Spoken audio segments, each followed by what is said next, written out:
welcome to the backseat. Thank you. It's a pleasure to have you. Marilyn, I know you're a lawyer by qualifications, you're a business founder, yeah, you're a policy enthusiast. Tell us a bit about where's the real Marilyn and all that. Well, she's bits of all of that. So as you said, I'm a lawyer by training. I wanted to be a lawyer from as far back as I can remember. How far back? When did you know? I actually remember being in the car with my mom and we were talking about something and I just told her, that's so unfair. That's so unfair, who can help them? And she said, well, that's what courts do and lawyers. And I said, okay, you know what?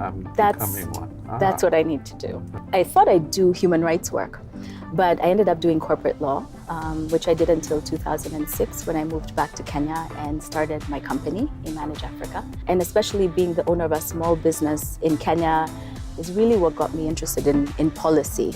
And when I went into the policy area, initially it was sort of, these are the things you need to change for my business to be more effective. And then I just realized policy has a much bigger impact. I was lucky enough to be part of a Vital Voices program where they were doing public advocacy around regional competitiveness. And Kenya was one of the countries that they were working in. And so I got a chance to work just around issues of women's rights and the particular needs of women business owners who had been pretty much sort of left out of the ecosystem. Networks, lack of women on boards means women don't have networks, which again makes it harder for them to grow and scale their businesses. So founding businesses tends not to be a problem for women, but growing and scaling them is. And so some of those challenges, when we looked at them from more of a policy point of view, then I got, okay, is that why I'm having some of these difficulties around the business environment, but also around women's rights. And have been doing that for the past 10 years. These are very different areas of work: legal practice, starting and founding and running a business, involvement in policy issues. How do you stretch yourself across them? I don't know. The legal background I like because it's just a way of thinking. Right. It gives me a foundation. But that's just the way my mind works. Okay. I know people look at it and they're like, oh, okay, so what that's exactly are you? Yeah, this feels quite natural to me. Okay. But some of the things I've heard you in the past talk very passionately about are things around emerging Africa and the role of women in that emergence. Why is it so important that we must all understand the woman issue and what women should contribute and perhaps are not able to? We have to understand it because it's not a woman issue, it's a humanity issue. Yes. At the core of it, a lot of it focused for a long time on the law and, legal rights, legal recognition. In Kenya, women got legal recognition as citizens in 2010 for the first time. So we couldn't, for instance, transfer citizenship to a child, to a foreign spouse, which were the rights that men had as citizens. So it gave us far-reaching rights. It gave us a right to leadership with what's called the gender principle, the not more than 2/3 provision. Yet 6 years on, we're just slowly but surely rolling back a lot of these gains. Right. And we're rolling them back because we perceive them as giving women something. It's not a gift. It's not a gift. It's an entitlement of ours as citizens.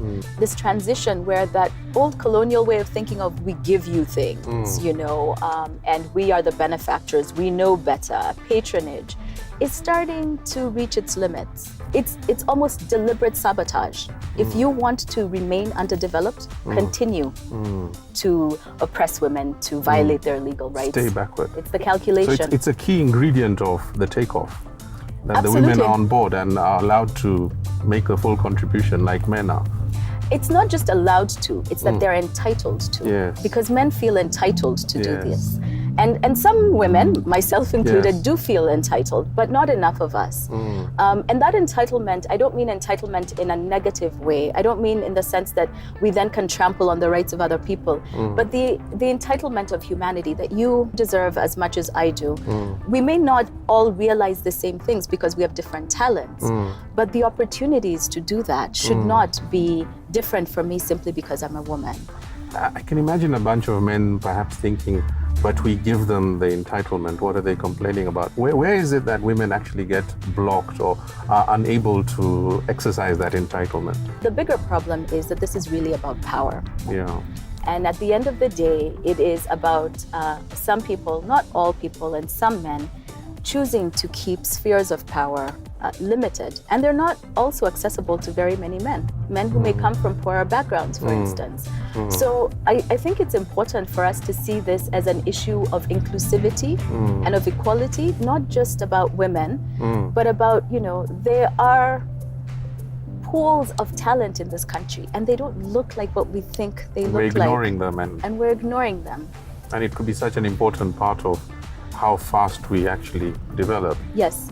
And by definition, if we think we're doing well now, how much better could we do if we actually expanded our definition of people, leaders, to include these non-traditional members of our society? And it's not just a problem of emerging markets, is it? Because even in America today, if you look at the average board, it would have 1 or 2 women directors. Yes. After all these years of, fighting for those rights and looking at this whole role of women in society, they still just seem to be ticking the boxes.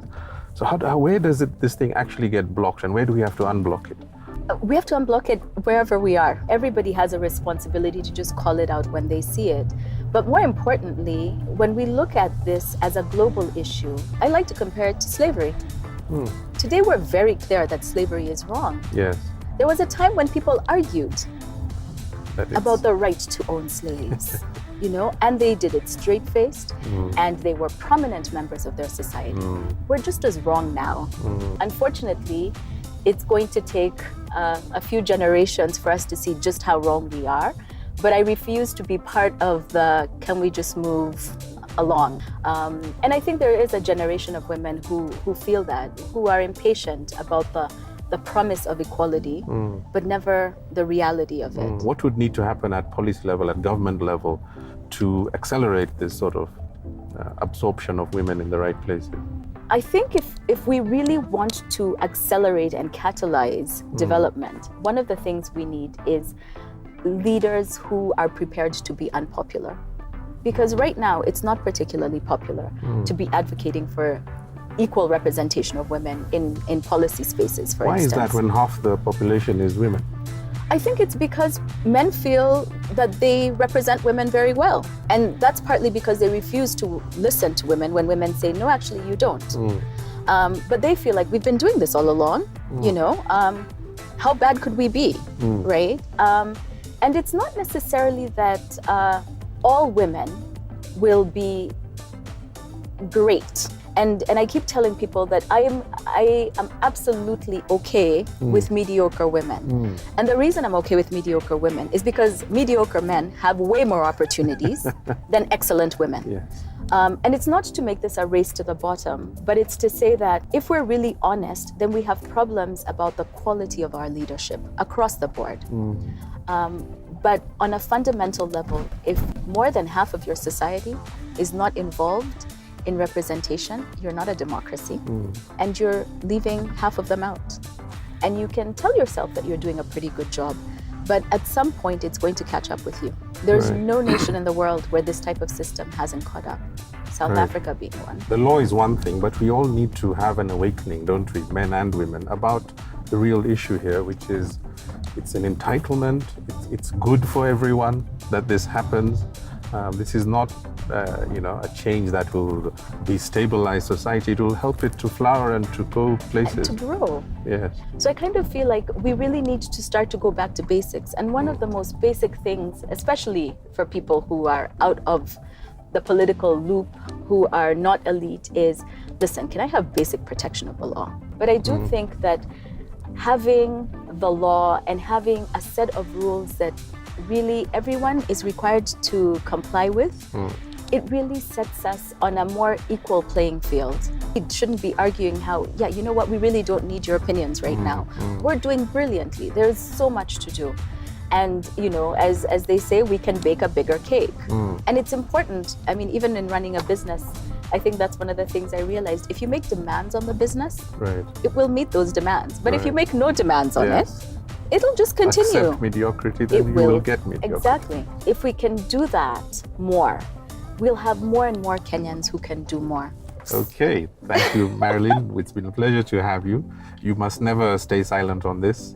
And people like you, I think, will make the difference when the time comes. Thank you, Thank you Sunny. so much. Gentlemen, are you really serious about giving women equal access to the workplace, including the top floors and the boardroom? I ask because it's going to happen whether you want it or not. Right now, the game is rigged. It forces women to play by rules created by men, and very few women will win in that game. The point is this: involving women fully in all life's arenas is a winning strategy, not a losing one. They bring different perspectives and styles to the game. Diversity brings competitive advantage.